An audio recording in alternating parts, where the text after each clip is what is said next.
ஹரே கிருஷ்ணா. ஓம் நமோ பகவத்தே வாசுதேவாய. ஹரே கிருஷ்ணா. மகாபாரதம் ஆதி பருவம் பார்த்துட்ருக்கோம். அந்த பஞ்சபாண்டவர்கள் தங்கி இருந்த அந்த பிராமணர் வீட்டில் பகாசுரனுக்கு இரையாக யாராவது ஒருத்தர் போகணுன்னு அந்த குடும்பத் தலைவனும் தலைவியும் பேசிகிட்டு இருக்கும்போது அவங்க பொண்ணு நான் என்ன இரையாக அனுப்புங்கன்னு சொல்லுது.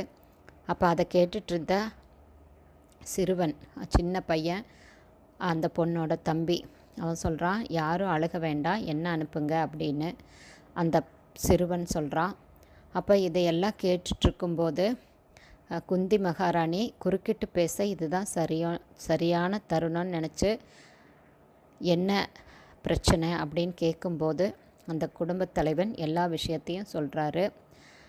அப்போது முதல்ல ஒரு மனிதன் நல்ல ராஜ்யத்தை தேர்ந்தெடுக்கணும், அதை அடுத்து நல்ல மனைவியை தேடிக்கணும், அதுக்கப்புறம் நல்ல செல்வத்தை தேடிக்கணும்னு நீதி நூல்கள் சொல்லுது.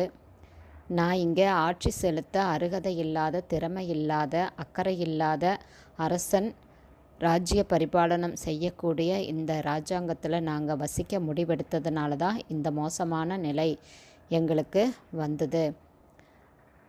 நாங்கள் என்னுடைய குடும்பத்தில் நான் இறந்தாலோ மற்றவங்க எல்லாருமே இறந்துருவாங்க போல இருக்குது.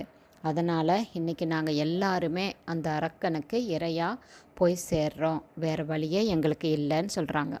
ஏன்னா என்னுடைய குழந்தைகளையோ மனைவியையோ விட்டுட்டு என்னால் இருக்க முடியாது, என்னை விட்டுட்டு என்னுடைய மனைவியும் குழந்தைகளும் இருக்க மாட்டாங்க. அதனால் நாங்கள் எல்லாருமே இரையாக போகிறோம் அந்த பகாசுரனுக்குன்னு அந்த குடும்பத் தலைவர் சொல்கிறாரு. அதுக்கப்புறம் குந்தி தேவி அவங்கள சமாதானப்படுத்துகிறாங்க. தன்னுடைய 5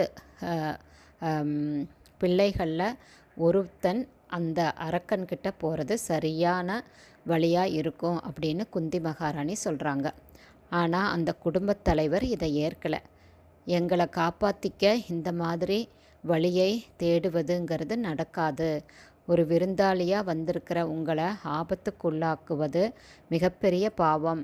நீங்கள் அடைக்கலம் தேடி எங்கள் இல்லத்துக்கு வந்தவங்க, அடைக்கலம் தேடி வந்தவங்களை கைவிடுவது அப்படிங்கிறதே மிகப்பெரிய பாவம். அப்படி இருக்கும்போது உங்களில் ஒருவர் ஒரு சாவை நோக்கி அனுப்புறது அப்படிங்கிறது என்னால் நினச்சிக்கூட பார்க்க முடியாத ஒரு பாவ காரியம். அதை செய்ய நான் தயாராக இல்லை அப்படின்னு அந்த குடும்பத் தலைவர் சொல்கிறாரு. அப்போ குந்தி மகாராணி சொல்கிறாங்க, நான் ஒரு மகனை அனுப்புகிறேன், அவனை ஜெயிக்கிறதுக்கு எந்த அரக்கனாலும் முடியாது அப்படின்னு சொல்கிறாங்க. அது யாருன்னு நாளைக்கு பார்க்கலாம். ஹரே கிருஷ்ணா.